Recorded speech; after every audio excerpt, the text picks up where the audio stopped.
안녕하세요. 정보처리 기사 필기 특강을 맡은 이상미입니다. 자, 먼저 제1과목 소프트웨어 설계의 기출 문제를 함께 풀어보려고 합니다. 자, 이 1과목은 여러분들 그 연계 과목으로는 소프트웨어 공학, 소프트웨어 개발 및 설계, 그리고 객체 지향 프로그래밍이 있습니다. 자, 먼저 1번 문제부터 살펴보도록 하겠습니다. 자, GOF의 디자인 패턴에서 행위 패턴에 속하는 것을 묻는 문제입니다. 자, GOF의 디자인 패턴이다 라는 말이 나왔는데요. 자, 우선 디자인 패턴이 무엇인지 알고 계셔야 되겠죠. 자, 우리가 패턴 하면 떠오르는 것이 있습니다. 자, 바로 옷본이 되겠는데요. 자, 이 패턴, 옷을 만들 때 패턴이 있으면 옷을 한번 만들면 그 뒤에 재사용해서 같은 옷을 아주 쉽게 만들 수가 있습니다. 자, 그래서 객체 지향 그 설계에서도 이런 개념을 사용해서 객체 지향 개념에 따른 설계 중에서 재사용할 때 유용한 설계들을 패턴으로 만들었습니다. 자, 그것을 한 사람들의 이 그룹을 GOF라고 하는데요. 갱 오브 4라고 되어 있죠. 즉 4인방이라는 뜻이 되겠는데요.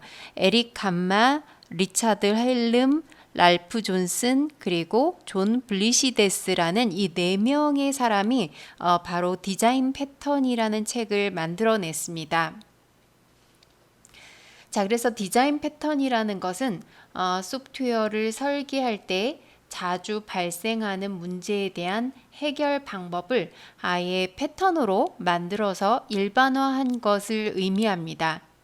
자, 그래서 이 디자인 패턴에는 모두 23가지의 패턴이 포함되어 있는데요. 자, 이것을 각각 생성 패턴, 그리고 구조 패턴, 행위 패턴, 이렇게 3가지로 분류를 하고 있습니다. 자, 그래서 여러분들은 생성 패턴에는 어떤 것들이 포함되고 구조 패턴 그리고 행위 패턴에 각각 무엇이 포함되는지를 알고 계셔야 될 것 같습니다. 자, 생성 패턴이라는 것은 객체를 말 그대로 객체를 생성하는 것과 관련이 있는 패턴이 되겠습니다. 그래서 abstract factory, builder, factory method, 그 다음 프로토타입, 싱글톤 이런 것들이 생성 패턴에 포함되는 패턴들이 되겠고요. 다음에 이 구조 패턴이라는 것은 어떤 자료 구조나 인터페이스 구조 같이 구조를 설계하는 말 그대로 구조를 설계하는 것과 관련 있는 패턴들입니다. 자, 여기에는 어댑터, 브릿지, 컴포지트, 데코레이터, 퍼사드, 플라이웨이트, 그 다음 프록시 이런 패턴들이 구조 패턴에 포함이 됩니다. 자, 그 다음 행위 패턴에는 굉장히 많은 패턴들이 포함되어 있는데요. 행위 패턴에는 반복적으로 사용되는 객체의 상호작용을 패턴화하는 데 사용되는 패턴들이 되겠습니다. 자, 그럼 이 행위 패턴에 포함되는 것도 한 번씩 읽어보시고요. 자, 그럼 행위 패턴에 포함되는 것을 찾아보시면 되겠습니다. 우선 첫 번째 빌더라는 것은 제일 처음에 말씀드렸던 생성 패턴에 포함되는 것이 되겠고요. 자, 두 번째 있는 비지터가 바로 행위 패턴에 포함되는 패턴이 되겠습니다. 자, 두 번째가 행위 패턴이 되겠고요. 세 번째 프로토타입도 역시 생성 패턴에 포함이 되고요. 그 다음 마지막 브릿지는 구조 패턴에 포함되는 패턴이 되겠습니다. 자, 그러면 정답은 2번이 되겠습니다. 자, 2번 문제입니다. 자, 객체 지향을 조금 이해하고 계시다면 아주 쉽게 푸실 수 있는 문제가 되겠는데요. 자, 객체 지향 프로그램에서 데이터를 추상화하는 단위를 묻는 문제입니다. 자, 바로 클래스가 되겠는데요. 우선 우리가 객체 지향에서는 객체라는 말을 사용하게 되죠. 자, 이 객체라는 것은 실세계에 존재하는 것들을 모두 객체라고 얘기를 합니다. 자, 예를 들어서 뭐 승용차라든지 버스라든지 트럭이라든지 자, 이런 것들을 모두 객체라고 할 수가 있는데요. 자, 여기에서 클래스라는 것은 이 객체를 만들어내는 틀을 의미합니다. 즉, 실제 객체를 설계하는 설계도라고 할 수가 있는데요. 자, 예를 들면, 자, 이런 객체들의 클래스, 자동차. 자, 이렇게 얘기할 수가 있겠고요. 자동차는 뭐 자동차의 몸체도 있을 것이고 엔진도 있을 것이고 바퀴도 들어 있겠죠. 자, 이런 것들을 정의해 주는 게 바로 클래스가 되겠습니다. 자, 그러면 여기에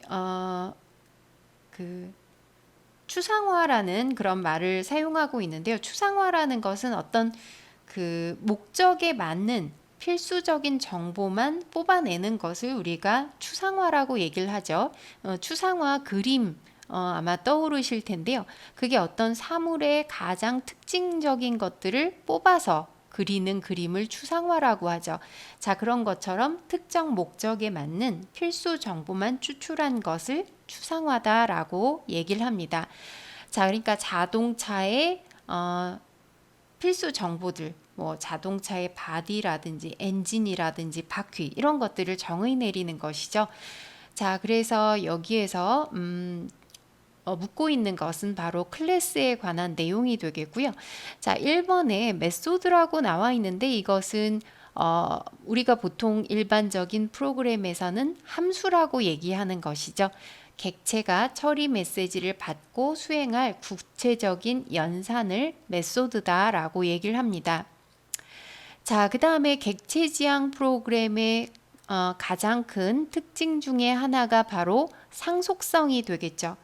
자, 부모가 가지고 있는 외모나 성격 이런 것들을 자식이 물려받는 것처럼 상위 클래스의 메소드와 속성을 하위 클래스가 물려받는 것을 상속성이라고 얘기합니다. 자, 그다음 마지막에 메시지라는 것은 객체와 객체 사이에 정보를 교환하는 수단을 메시지다라고 얘기합니다. 자, 그러면 정답은 2번 클래스가 되겠습니다. 자, 3번 문제도 역시 객체 지향에 관련된 문제가 되겠습니다. 자, 객체 지향 기법에서 클래스들 사이의 부분 전체 관계 또는 부분의 관계로 설명되는 연관성을 나타내는 용어를 묻는 문제입니다. 자, 여기에서 이제 관계성이라는 것을 이해를 하셔야 되겠는데요. 관계성이라는 것은 앞서 설명드렸던 객체와 클래스, 자, 이 객체와 클래스의 사이 또는 클래스들 사이에 상호 참조하는 관계를 표현하는 방식을 관계성이라고 얘기를 합니다. 자, 그래서 관계에는 몇 가지 종류가 있는데요. 자, 우선 첫 번째 연관성이라는 것은 클래스와 객체의 참조 및 이용 관계를 의미합니다. 자, 예를 들어서 사장이라는 객체가 있고 사원이라는 객체가 있습니다. 자, 둘은 서로 메시지를 주고받으면서 이용하는 관계가 되겠는데요. 즉, 사장은 직원에게 업무를 맡기고 직원은 사장에게 급여를 요청하는 이런 단순한 관계가 되겠습니다. 자, 두 번째 집단화, 애그리게이션이라고 얘기를 하는데요. 클래스들 간의 구조적인 집약 관계로 전체와 부분 관계가 성립한다라고 되어 있습니다. 바로 이 문제에서 묻고 있는 그런 연관성을 나타내는 용어가 되겠는데요. 자, 이렇게 그림을 그려볼 수 있습니다. 자, 앞서 설명드렸던 것처럼 자동차는 뭐 몸체와 바디와 그리고 엔진과 바퀴를 가지고 있다. 뭐 이렇게 정의를 내릴 수가 있는데요. 즉 하나의 커다란 객체는 소규모의 여러 개의 객체들로 구성된다라는 그런 관계가 되겠습니다. 자, 그 다음에 마지막에 일반화와 특수화는 클래스들 간의 개념적인 포함 관계다라고 얘기를 했는데요. 자, 예를 들어서 도형에는 사각형이 있고 그 다음에 원이 있고 삼각형이 있습니다. 자, 예를 들어서 이제 위쪽에 있는 것을 상위 클래스라고 얘기하고 아래쪽에 있는 것을 하위 클래스라고 얘기를 한다면 앞서 설명드린 것처럼 하위 클래스는 상위 클래스의 메소드와 속성을 물려받게 됩니다. 자, 이런 관계에서 상위 클래스와 하위 클래스의 관계 안에서 아래에서 위쪽으로 추상화가 되었다면 이것은 일반화라고 얘기를 하고요. 반대로 위에서 아래로 추상화가 되었다면 이것을 특수하다라고 얘기를 합니다. 자, 그러면 여기에서 이 문제에서 묻고 있는 것은 4번 집단화가 되겠습니다. 자, 4번 문제도 역시 또 객체지향 분석 방법론에 대한 문제가 되겠습니다.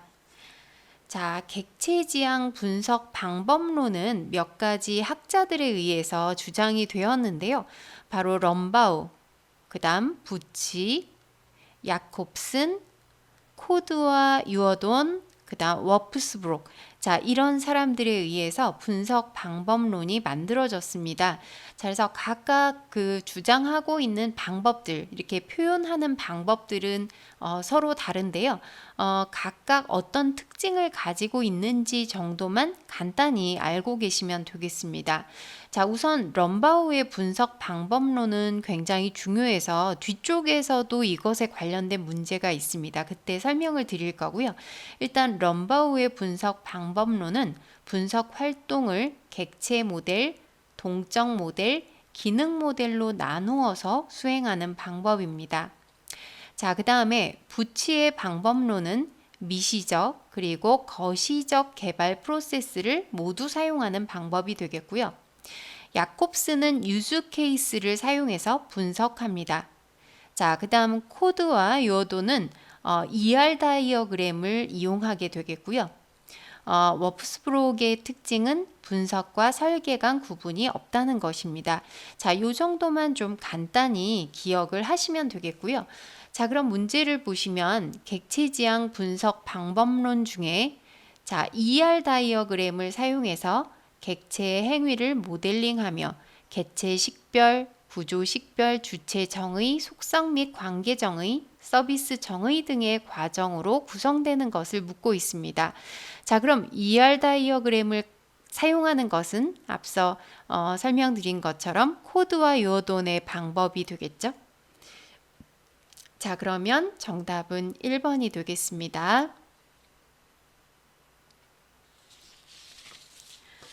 자, 5번 문제 보겠습니다. 자, 5번 문제는 코드 설계에서 일정한 일련 번호를 부여하는 방식의 코드를 묻는 문제입니다. 자, 코드의 어떤 종류를 묻는 문제가 되겠는데요. 코드라는 것은 우리들도 굉장히 많이 사용을 하죠. 뭐 학번 같은 것도 일종의 코드라고 볼 수가 있는데요. 데이터를 어떤 사용 목적에 따라서 그룹으로 분류하고 나열하는 것을 코드라고 합니다. 그래서 보통 숫자나 문자 기호 체계를 이용해서 나타내게 되는데요. 자, 코드의 종류들 한번 나열을 해봤습니다. 자, 순차 코드라는 것은 일정한 일련 번호를 부여하는 방식입니다.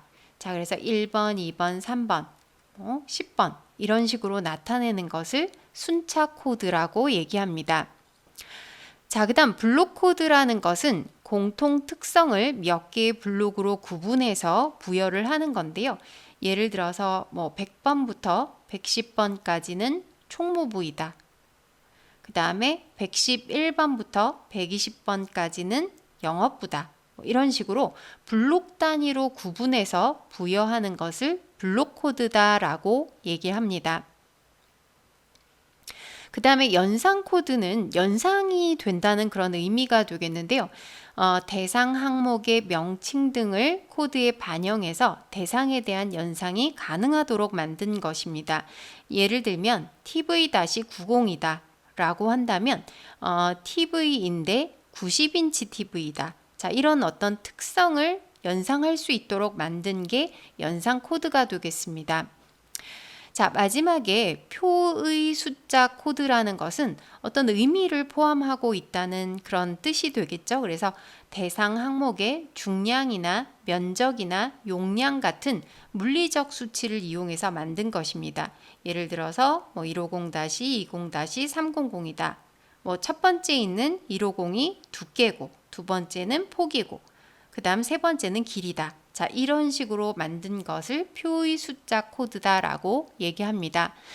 자, 그럼 문제에서는 일정한 일련 번호를 부여한다고 했죠. 자, 그러면 이것은 순차 코드에 대한 설명이 되겠죠. 자, 정답은 3번 순차 코드가 되겠습니다.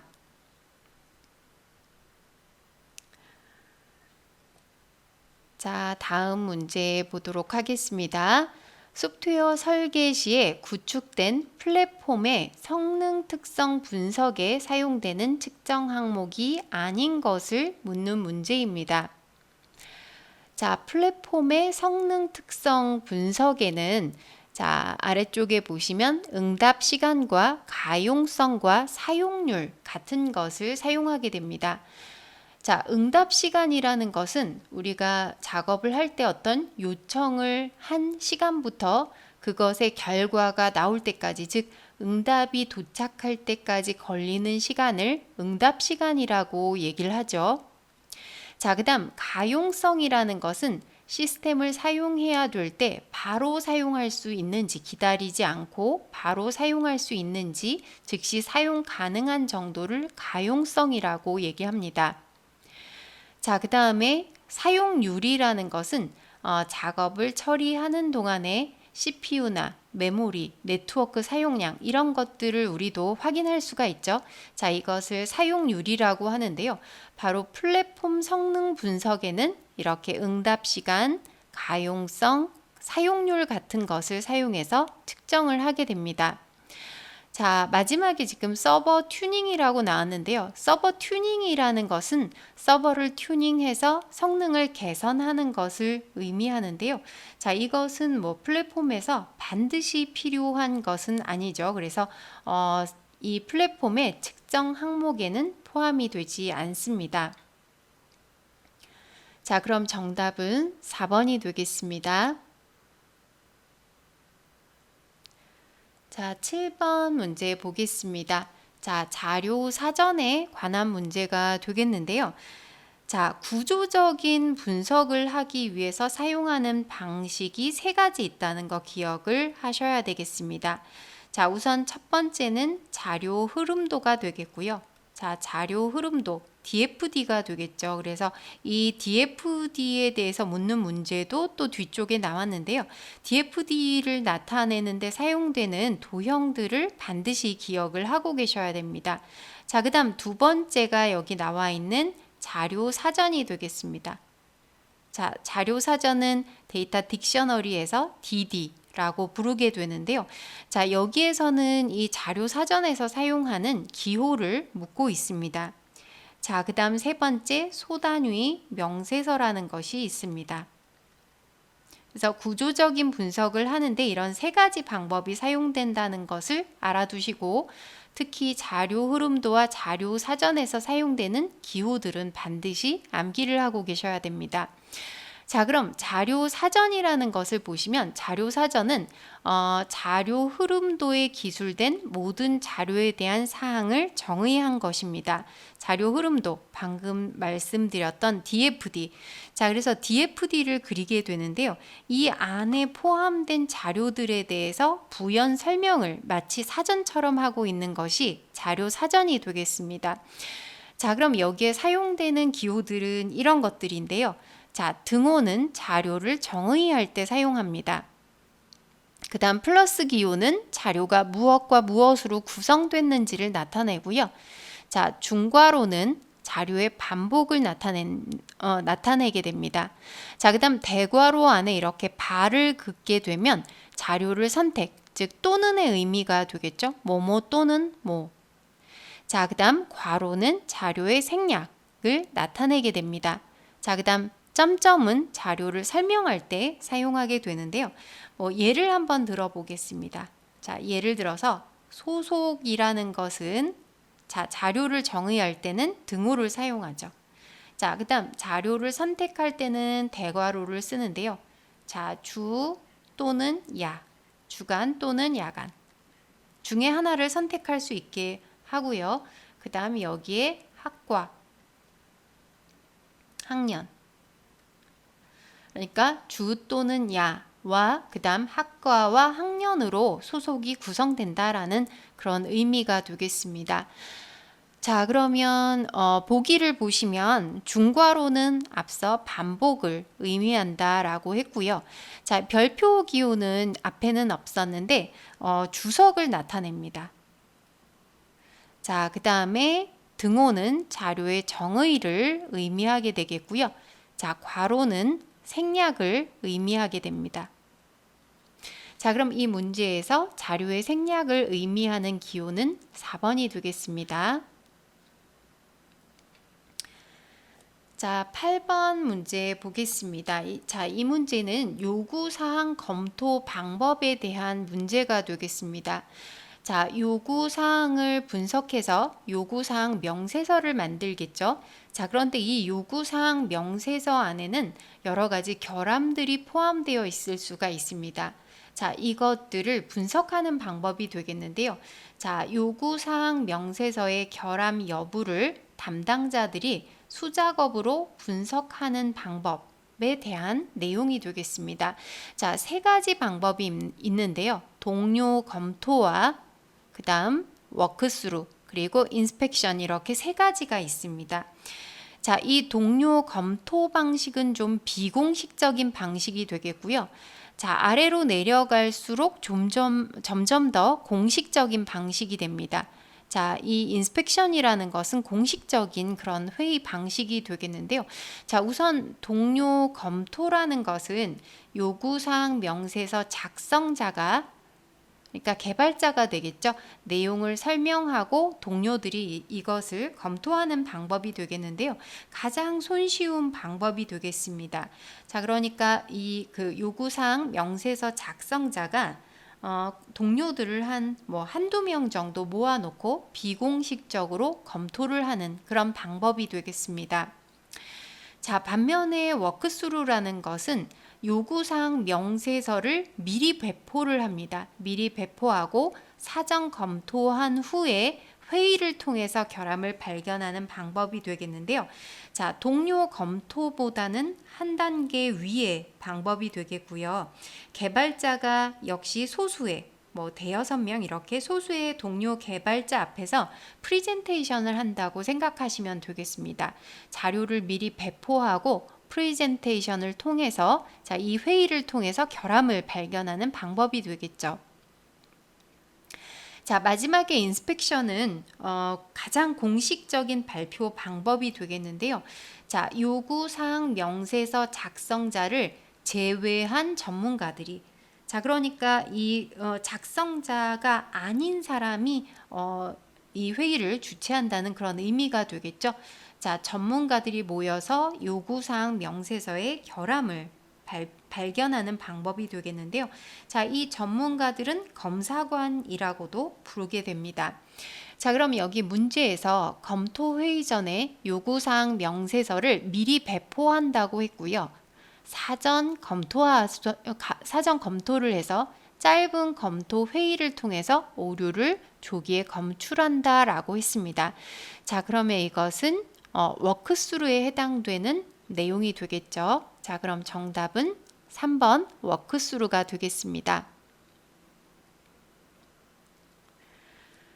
자, 다음 9번 문제 보겠습니다.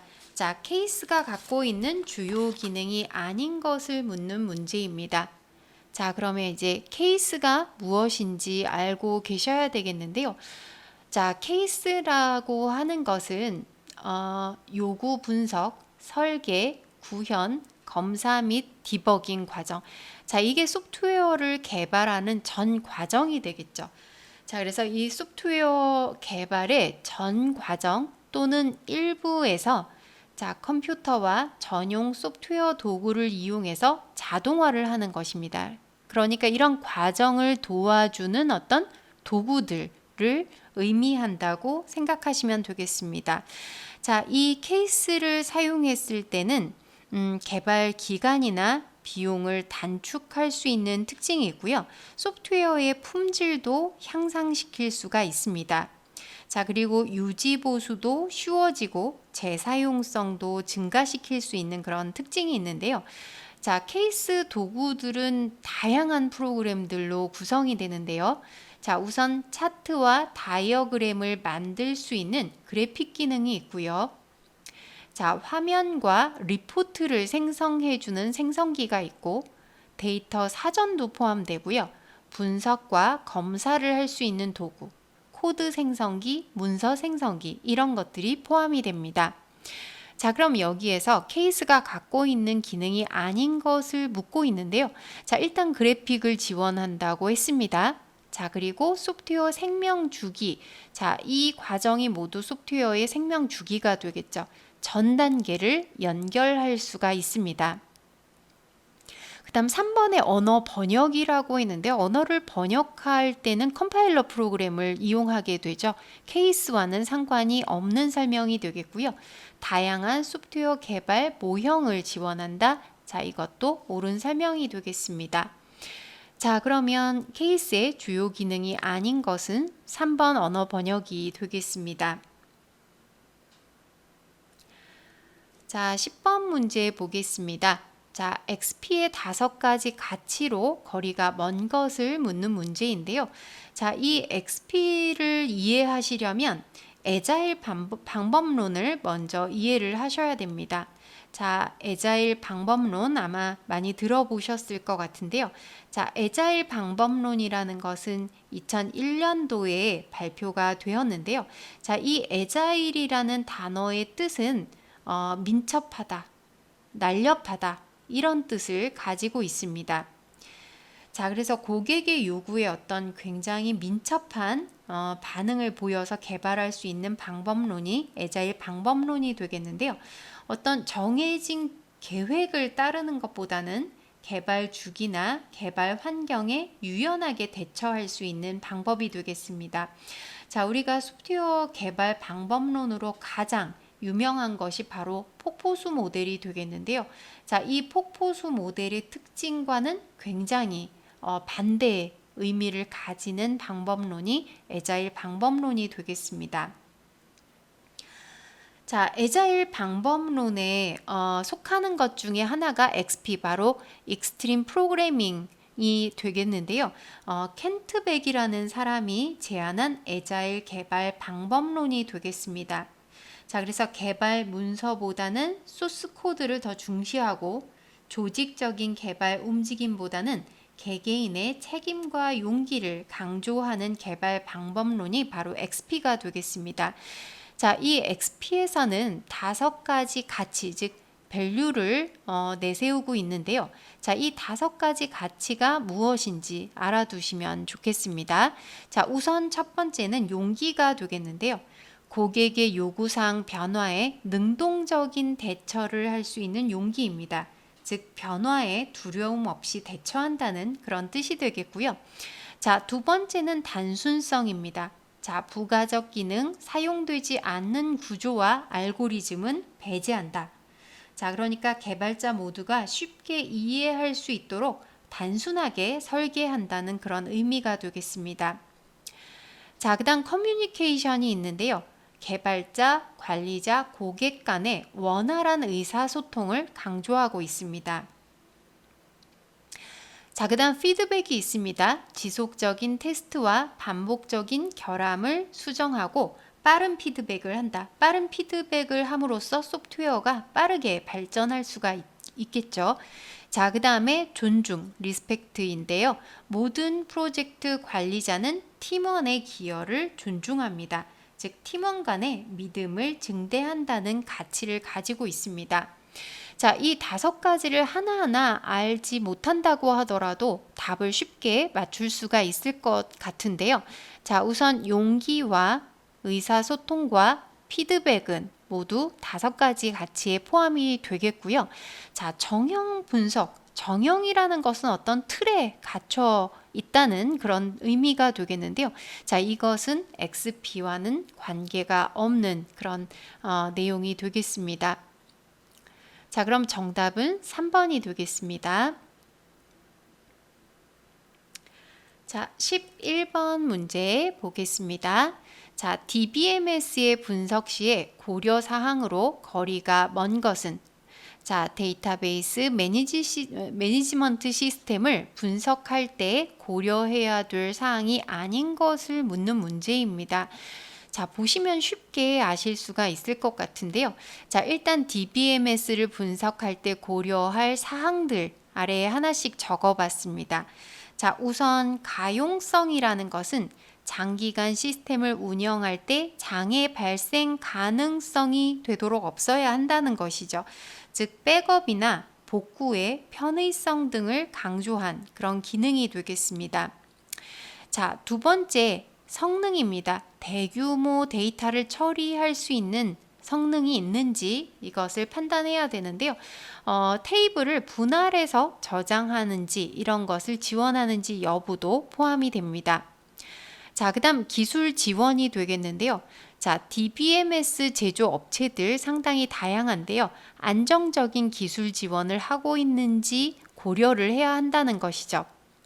자, 그 다음 상호 호환성이라는 것은 설치 가능한 운영체제의 종류를 확인해야 되겠죠.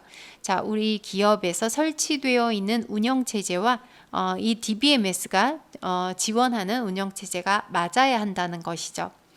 자, 그 다음 마지막으로 비용에 관한 것도 검토를 하지 않을 수가 없겠죠. 구축 비용이 되겠는데요. 라이센스 정책과 비용에 대한 검토를 해야 됩니다. 자, 그러면 여기에 없는 것은 네트워크 구성도가 되겠고요. DBMS를 분석할 때 특별히 고려할 대상으로 네트워크 구성도는 포함되지 않습니다. 자, 그럼 정답은 3번이 되겠습니다. 자, 12번 문제 보도록 하겠습니다. 자, 하이포에 대한 설명으로 거리가 먼 것을 묻는 문제입니다. 자, 그럼 여기에서 하이포가 뭔지 알고 계셔야 되겠는데요.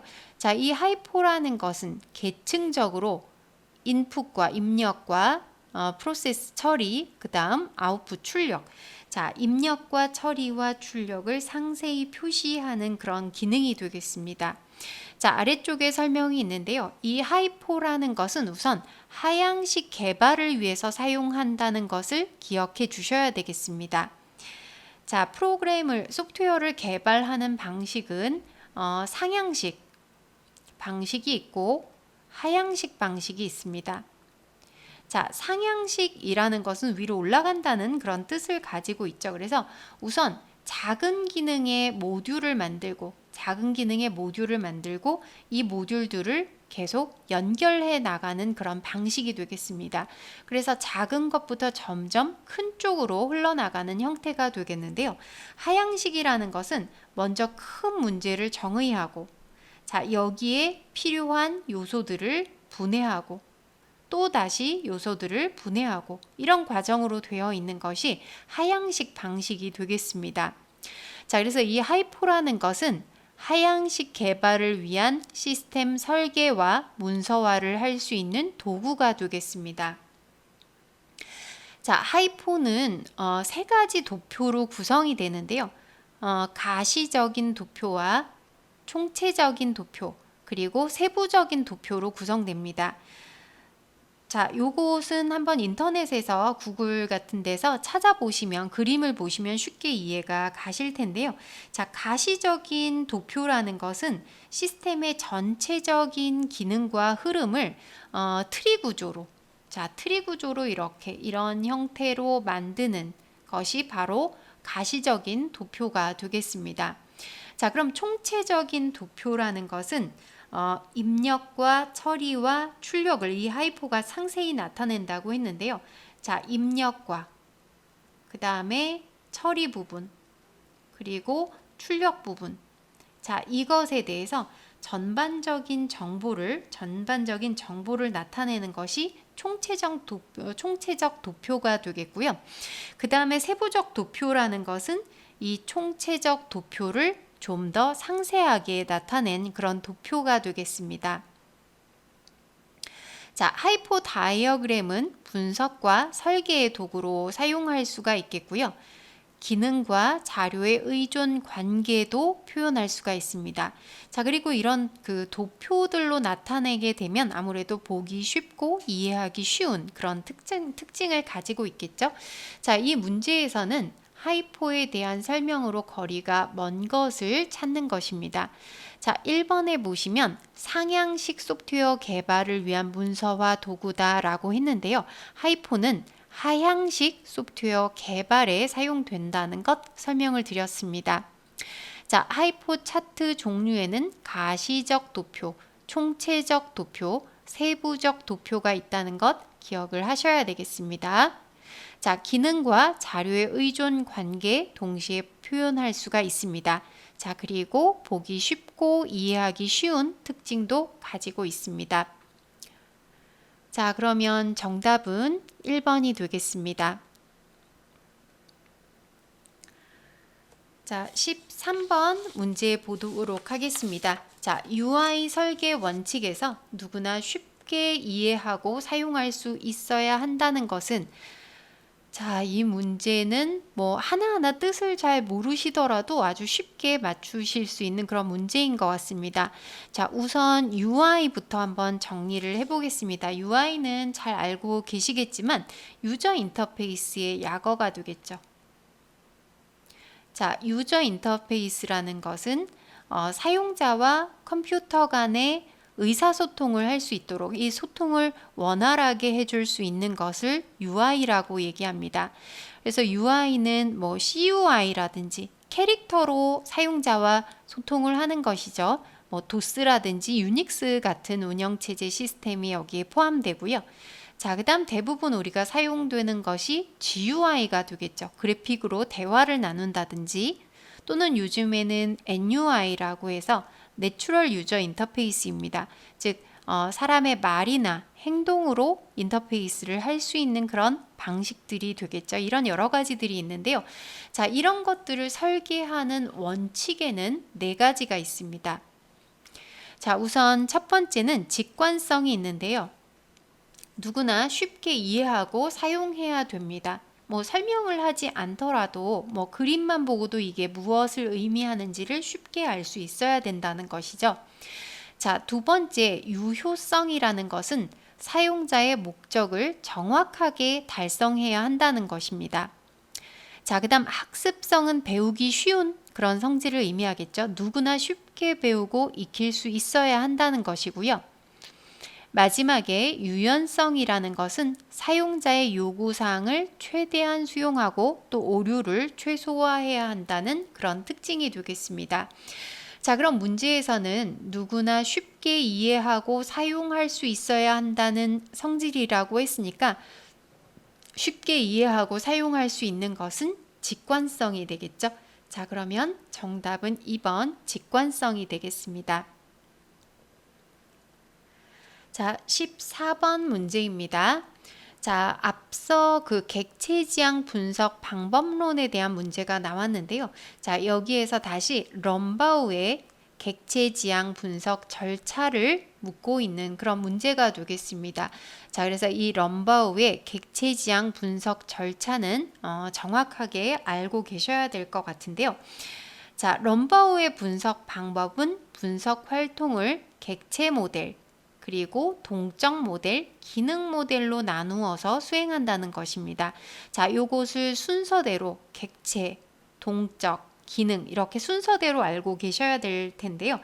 자, 객체 모델이라는 것은 자, 우리가 뭐 시스템을 분석할 때 제일 처음에 해야 되는 것은 객체를 정의하는 것이죠. 그래서 시스템에서 요구되는 객체를 찾아서 객체 다이어그램이라는 것을 그리게 됩니다. 자, 객체 다이어그램으로 나타내게 된다는 것이죠. 자, 2단계가 끝나게 되면 동적 모델을 만들게 되는데요. 동적 모델에서는 상태 다이어그램이라는 것을 이용하게 됩니다. 자, 그래서 객체 간의 어떤 제어는 어떻게 되는지, 상호작용은 어떻게 되는지, 뭐 동작 순서는 어떻게 되는지 이런 것들을 나타내게 되는 것입니다. 자, 마지막에 기능 모델에서는 앞서 설명드렸던 자료 흐름도가 있었죠. DFD를 이용해서 프로세스들 간의 자료 흐름을 나타내게 되는 것입니다. 자, 그래서 객체 지향 분석 절차는 순서대로 객체 모형, 동적 모형, 기능 모형이 되겠습니다. 자, 정답은 1번입니다. 자, 15번 문제도 데이터 흐름도 DFD에 대한 문제가 되겠는데요. 자, 이것의 구성 요소에 포함되지 않는 것을 묻는 문제입니다. 자, 그래서 DFD의 구성 요소와 함께 표기법을 반드시 알고 계셔야 되겠는데요. 자, 외부 입출력의 경우에는 사각형으로 표시를 하게 됩니다. 자, 여기에는 입력, 출력, 엔티티 즉 객체, 터미널, 생산자, 소비자 이런 것들이 모두 포함이 되고요. 자, 그다음 처리하는 과정인 프로세스는 원으로 표시를 하게 됩니다. 자, 자료의 흐름은 데이터 플로우는 화살표로 표시하게 되겠고요. 자료를 저장하는 저장소, 데이터 스토어라고 하는데 이것은 이런 이중선을 이용하게 됩니다. 자료 저장소에는 저장소뿐만 아니라 디스크나 파일이나 데이터베이스 이런 것들을 모두 나타내게 됩니다. 자, 예를 한번 들어보겠습니다. 자, 고객이라는 객체가 있습니다.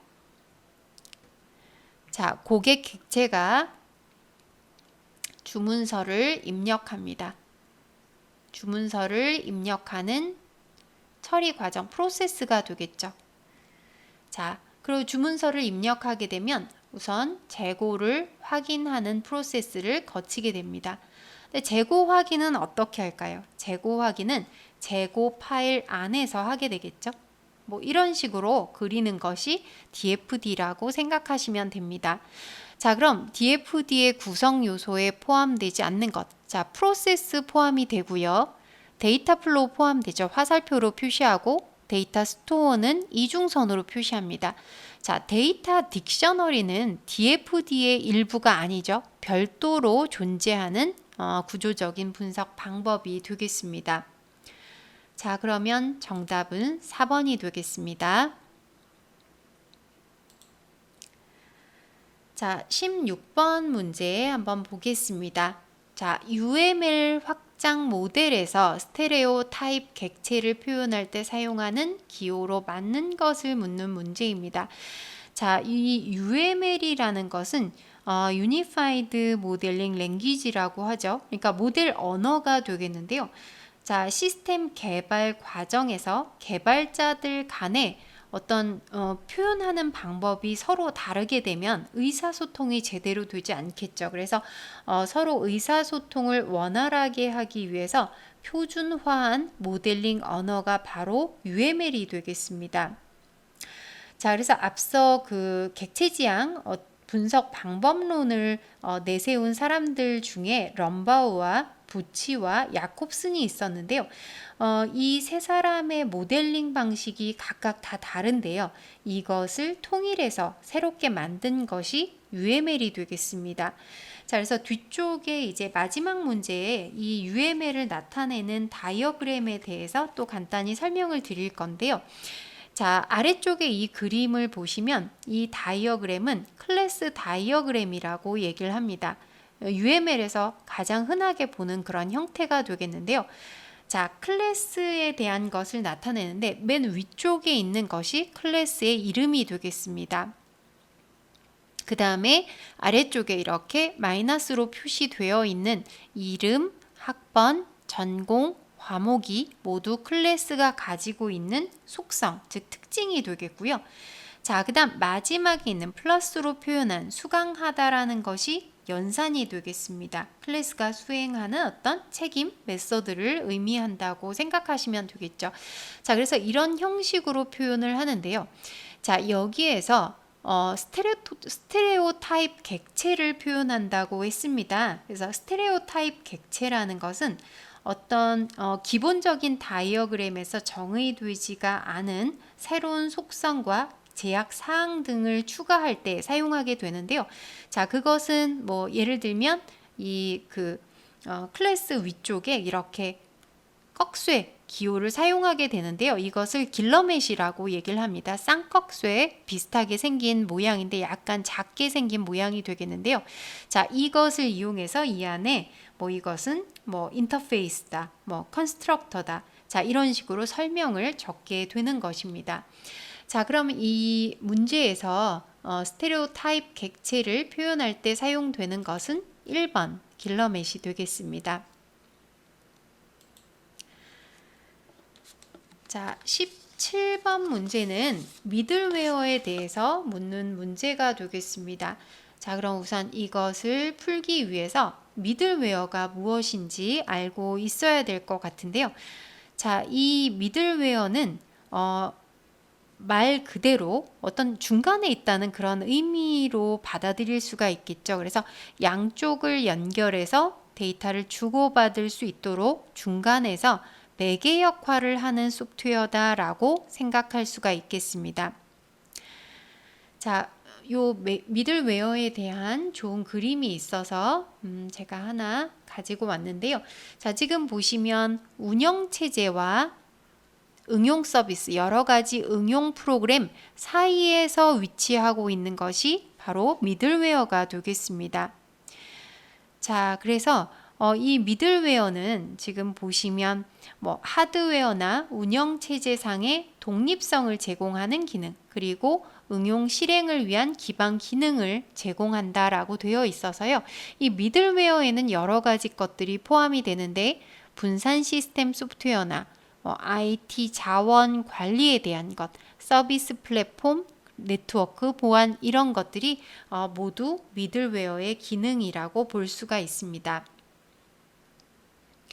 자, 그럼 미들웨어의 대표적인 것들은 바로 요 세 가지가 되겠는데요. 자, TP 모니터라는 것이 있고 RPC가 있고 ORB가 있습니다. 자, 이 TP 모니터가 가장 대표적인 미들웨어라고 볼 수 있는데요.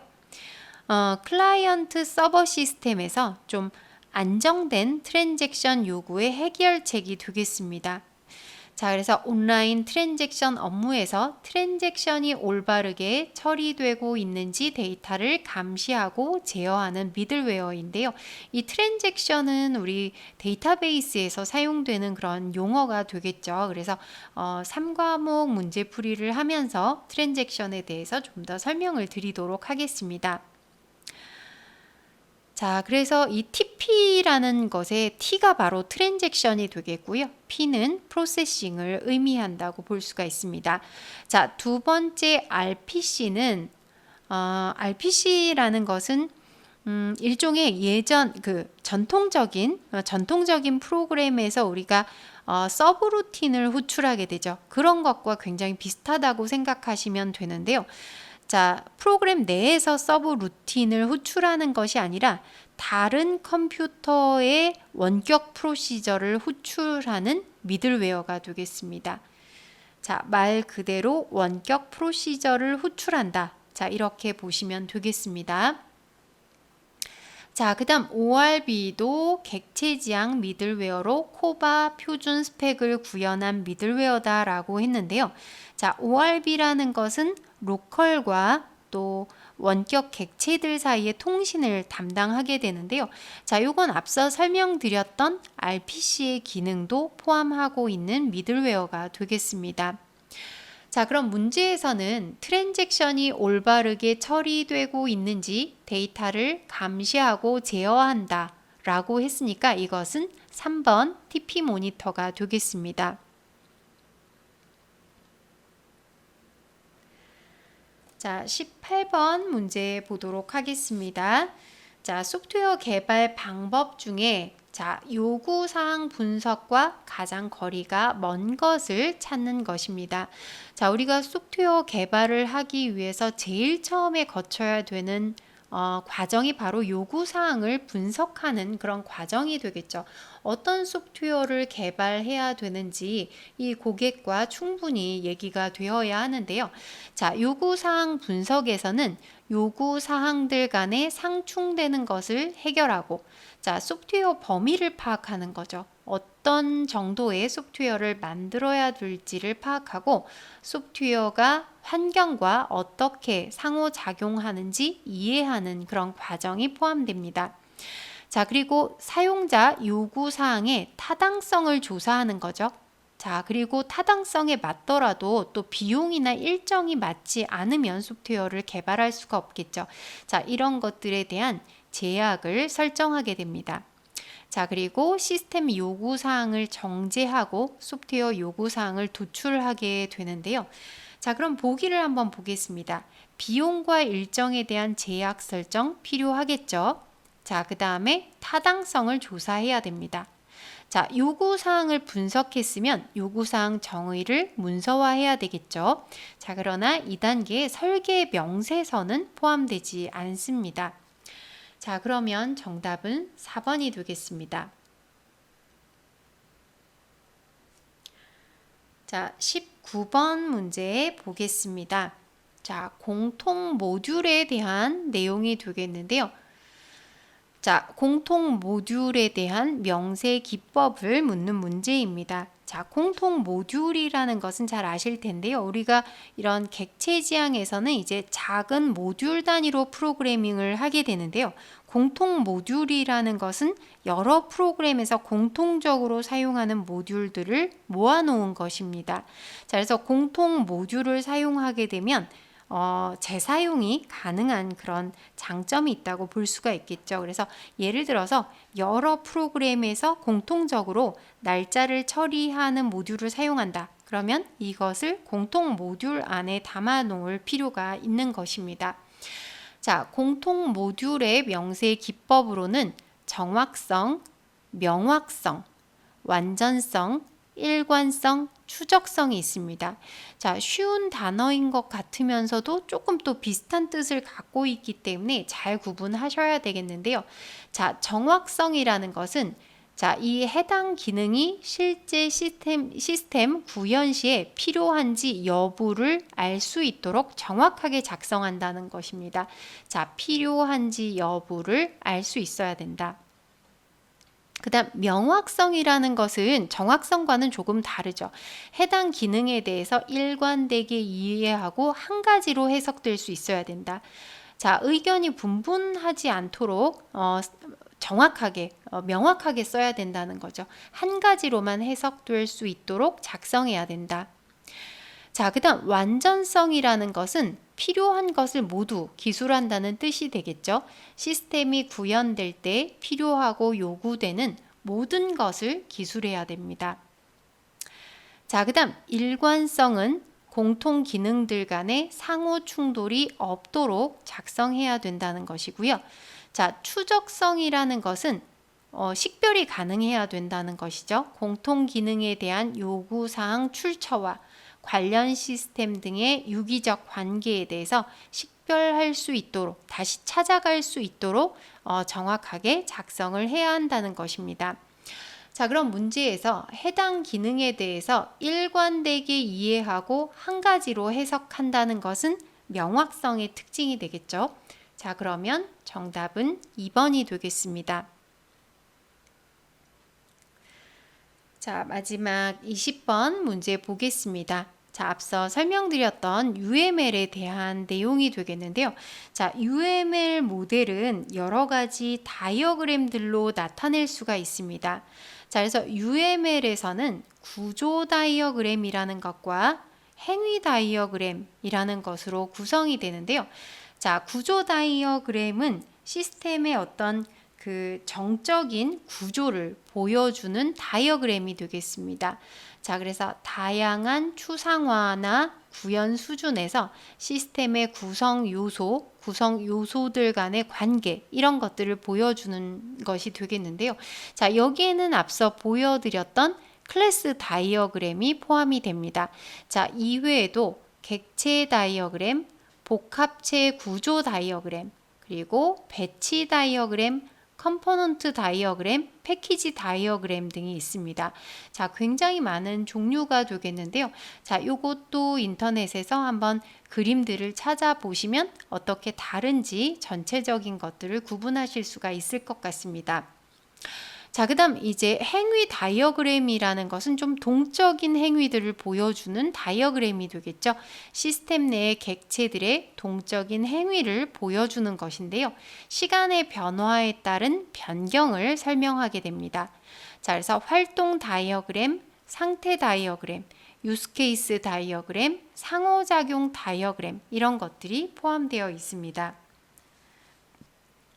자, UML 그 2.0에서는 여기에 좀 더 세분화가 돼서 마지막 상호작용 다이어그램에 또 4개의 다이어그램이 포함되는 것으로 세분화가 되었습니다.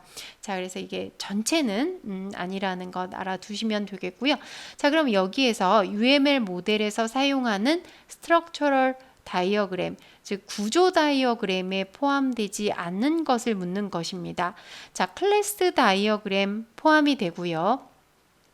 오브젝트 다이어그램 포함이 됩니다. 자, 그리고 컴포넌트 다이어그램도 포함이 되는데요. 자, 액티비티 다이어그램이라는 것은 활동 다이어그램을 의미하죠. 자, 그래서 이것은 행위 다이어그램에 포함된다는 것을 알 수가 있습니다.